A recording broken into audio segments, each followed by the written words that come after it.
have a mass total of 1.015 kilograms. And for number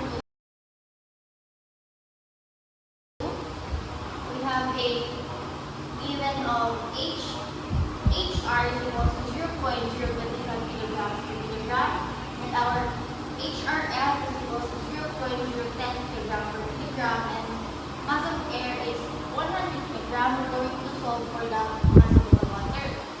So we have a delta humidity ratio which is equal to HRI minus HRF. So we're going to plug in the given values. We have a 0.025 minus 0.010.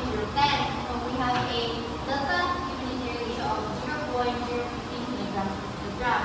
And for the mass of the water, we have a mass of air times delta HR. So we're going to plug in the given values. We have a 100 kilograms times 0.015 kilograms per kilogram, which results to 1.5 kilogram mass of